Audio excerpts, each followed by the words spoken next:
Good morning students. लक्ष्य में आपका स्वागत है। मैं राहुल कुमार। मैं आपको लीट के लिए मैकेनिक्स और मैथमेटिक्स दोनों का क्लास लूँगा। ठीक है, तो चलिए कुछ पहले बात कर लेते हैं।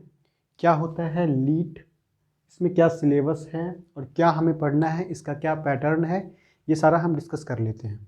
ठीक है, चलिए। मैं लक्ष्य में पहले भी रह चुका हूँ और उसके बाद फिर मैं बाहर भी आईआईटी वालों को भी मैं पढ़ाता था, तो काफ़ी सारा एक्सपीरियंस हमारे पास है।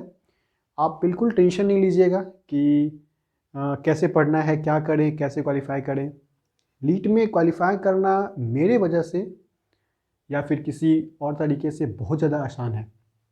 होता क्या है ना कि हम लोग समझते नहीं उसके पैटर्न को। हम लोग क्या करते हैं, कोई टॉपिक दिया हुआ है उसको बहुत ही वास्ट तरीके से पढ़ लेते हैं। जी नहीं, वैसे नहीं होता है सिलेक्शन। क्योंकि मैं ऑल ओवर इंडिया में, नॉर्थ इंडिया में समझो तो सभी को पढ़ा चुका हूँ। ठीक है, सारे स्टेट में, तो काफ़ी सारा एक्सपीरियंस है। और आप आइए इसको समझते हैं। ठीक है, खैर आपको तो पढ़ाई से मतलब होना चाहिए। अब चलिए हम थोड़ा सा ये आपको बताना चाहते हैं कि लीट होता क्या है। ठीक है, लीट होता क्या है कि जैसे डिप्लोमा वाले अगर बीटेक करना चाहे ना, तो उसके लिए आपको लेटरल एंट्री के थ्रू कॉलेज में एडमिशन मिलता है। क्वालिफाई करना कोई बड़ी बात नहीं है। बड़ी बात क्या है कि आपको जो है अच्छे रैंक लाने पड़ेंगे, तभी आपको एक अच्छा कॉलेज मिलेगा, ताकि आपका प्लेसमेंट अच्छा हो। ठीक है, तो चलिए अब बातें करते हैं कि कैसे पढ़ना है, क्या पढ़ना है। क्लियर है? लीट में बेसिकली क्या होता है, आपके 3 सब्जेक्ट होते हैं। ठीक है, first one is mathematics, next one is mechanics and next one is English. ठीक है, ये जो मैथमेटिक्स और मैकेनिक्स है यही आपको रैंक दिलाएगा, ये बिल्कुल ध्यान में रखिएगा आप। ठीक है ना। उसके बाद जो इंग्लिश है, ये इंग्लिश आपका सिर्फ और सिर्फ क्वालिफाइंग नेचर का रहता है। ठीक है, इसके अंदर आपको 17% मार्क्स ही लाने पड़ते हैं। ठीक है, दैट इज अप्रॉक्स आपको 34 मार्क्स अगर आपका आ गया इंग्लिश के अंदर, तो समझ जाइए कि आप इंग्लिश में क्वालिफाई हैं। उसके बाद मैथ्स और मैकेनिक्स, इन दोनों में जितने भी नंबर आएंगे उन दोनों नंबर के हिसाब से आपका रैंक डिसाइड होगा। क्लियर है? चलिए बात करते हैं मैथमेटिक्स, मैकेनिक्स और इंग्लिश। हालांकि इसको टेक्निकल इंग्लिश भी कहा जाता है। इसमें क्या होता है कि 50-50 क्वेश्चन तीनों में रहते हैं, 4 मार्क्स का रहता है, और 50 क्वेश्चन 4 मार्क्स 200 मार्क्स का बन गया। उसी तरह से मैथ्स 200 मार्क्स का, मैकेनिक्स 200 मार्क्स का और इंग्लिश आपका 200 मार्क्स का। ठीक है, ये तीनों के तीनों आपके 200 200 200, दैट मीन्स टोटल आपको 600 मार्क्स का एग्जामिनेशन होता है। क्लियर है? इस 600 मार्क्स में से इंग्लिश आपका क्वालिफाइंग नेचर का है, मतलब 200 में से 34 नंबर अगर आप ले आए तो आपका अगला कॉपी ये वाला चेक हो जाएगा। और इसके अंदर आपको दैट मीन्स कि मैथ और मैकेनिक्स मिला करके 400 नंबर, 400 नंबर में से अब जितना ज़्यादा मार्क्स आप ज़्यादा ला पाए उतना अच्छा कॉलेज आपको मिल जाएगा। क्लियर है? ये तो रहा अब्रॉड सिलेबस। अब आते हैं कि इंग्लिश तो हमारे सर हैं, इंग्लिश वाले सर, वो लेंगे, वो भी बहुत अच्छे तरीके से आपको बताएंगे। दूसरा मैथ्स और मैकेनिक्स मैं लूँगा, क्योंकि मैं खुद एक मैकेनिकल इंजीनियर हूँ।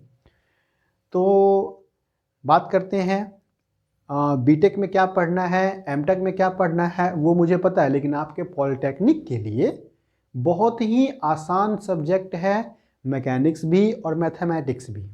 क्लियर है? चलिए हम लोग सिलेबस जानते हैं क्या पढ़ना है हमें। सबसे पहले मैथमेटिक्स की अगर हम बात कर ले, इसके अंदर आपको 7 टॉपिक्स पढ़ने हैं। क्लियर है? अगर आपको मैकेनिक्स की मैं बात कर लूँ, इसके अंदर आपको ये 9 टॉपिक पढ़ने हैं। क्लियर है? क्या क्या पढ़ना है एक बार ध्यान से देख लो। Solid geometry, differential calculus, integral calculus, differential equation, vector calculus, matrix and Fourier series. ठीक है, बस ये टॉपिक आप जान लो। जब मैं आपको क्लास सीरियल वे में लूँगा ना, मैथ्स का अलग लूँगा, मैकेनिक्स का अलग लूँगा, तब आपको समझ में आएगा कि भाई इन सारे टॉपिक के अंदर हमें क्या क्या पढ़ना है। वैसे तो आप नाम बिल्कुल ही सुन रखे होगे, क्योंकि डिप्लोमा आप कर रखे हो या कोई भी अपीयरिंग में है डिप्लोमा के अंदर, तो आपको ये सब चीज़ें दिमाग में है कि हाँ भाई मैट्रिक्स है तो मैट्रिक्स इस टाइप का होता है, उसके अंदर रो और कॉलम होते हैं। डिफरेंशियल इक्वेशन है तो P+Q करके एक फार्मूला होता है, उस फार्मूले को अप्लाई किया जाता है। इंटीग्रल कैलकुलस है, इंटीग्रेशन का फार्मूला आपको याद रखना है। डिफरेंशियल कैलकुलस है, डिफरेंशिएशन। सॉलिड ज्योमेट्री है तो ज्योमेट्री आपको पता है, सर्किल, इन सेंटर, आउट सेंटर, जो भी है उसके अंदर आपको मैं बहुत अच्छे तरीके से बताऊंगा।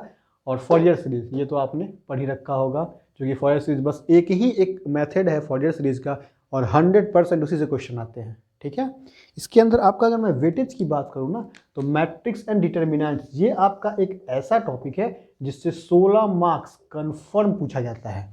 मतलब ये बहुत ही आसान और बहुत ही सिंपल वे में आप बना सकते हो। ठीक है, और इसके अंदर सिर्फ 2-3 चीज़ें टॉपिक ऐसे हैं जो आप पढ़ लोगे ना, आपका 16 मार्क्स कन्फर्म है, एकदम हूबहू वही क्वेश्चन पूछा जाता है। पूरा का पूरा आप एनालिसिस कर लो प्रीवियस ईयर क्वेश्चंस का, एकदम आपको मिल जाएगा, इससे आपको 16 मार्क्स कन्फर्म मिल जाएगा। उसके बाद फॉरियर सीरीज आपका ये कम से कम 8 मार्क्स, कम से कम 8 मार्क्स, कम से कम मैं बोल रहा हूँ, अधिक से अधिक इसमें चला जाएगा आपका 16 से 20 मार्क्स का।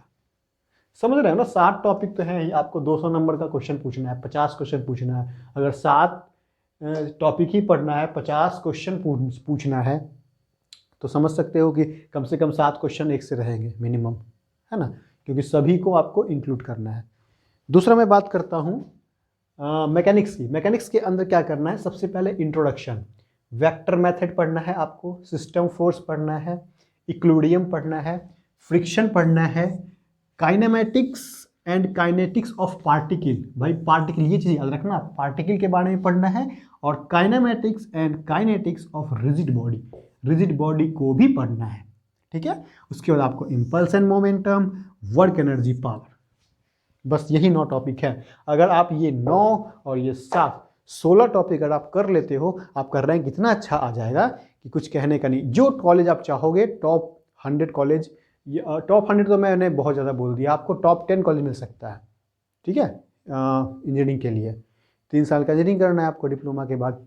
तो मेरे कहने का मतलब है कि जब मैं आपको पढ़ाऊँगा ना, तो मैथ तो खैर आपका इतना अच्छा हो जाएगा कि आपको सोचने की आवश्यकता नहीं है। ठीक है, मैकेनिक्स की बात करता हूँ। मैकेनिक्स तो हमारा खुद का कोर ब्रांच है, इसमें आपको मैं इतने अच्छे तरीके से, बेहतरीन तरीके से आपको बताऊंगा, बस आप विश्वास रखो, वीडियो देखो, और जितना मैं बताता हूँ उतना आप क्या करो, नोट करते जाओ एक कॉपी में।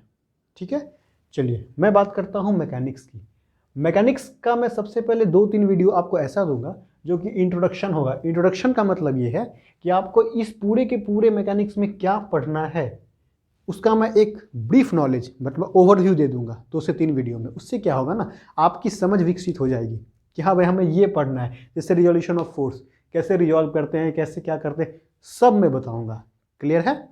चलिए अब एक बात और, हम लोग जो है सेमेस्टर, ओके स्टूडेंट्स, तो एक बात मैं आपको एक और बताना चाहता हूँ कि हम लोग जो मैकेनिक्स पढ़ेंगे, जो मैथमेटिक्स पढ़ेंगे, जो भी पढ़ेंगे ना, वो ऑब्जेक्टिव पॉइंट ऑफ व्यू से पढ़ेंगे। क्योंकि हमारे पास 4 ऑप्शन होते हैं, और ऐसा नहीं कि हम सब्जेक्टिव लेकर के उसको रखना स्टार्ट कर दें।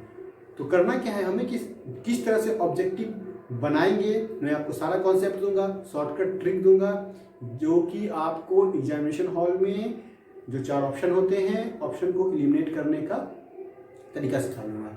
मतलब किसी भी तरह करके हमें क्या करना है, हमें जो मैथ्स और मैकेनिक्स है इसके अंदर मैक्सिमम नंबर्स को ऑब्टेन करना है। ठीक है, तो अब चाहे कैसे भी हम करें, दैट मीन्स कि जो 4 ऑप्शन है उस 4 ऑप्शन में से या तो हम सही बना लें, या फिर उस ऑप्शन को क्या करें, रिड्यूस कर दें, दैट मीन्स उसको एलिमिनेट कर दें। ठीक है, तो ऑब्जेक्टिव पॉइंट्स ऑफ व्यू से पढ़ेंगे, एकदम टू द पॉइंट पढ़ेंगे।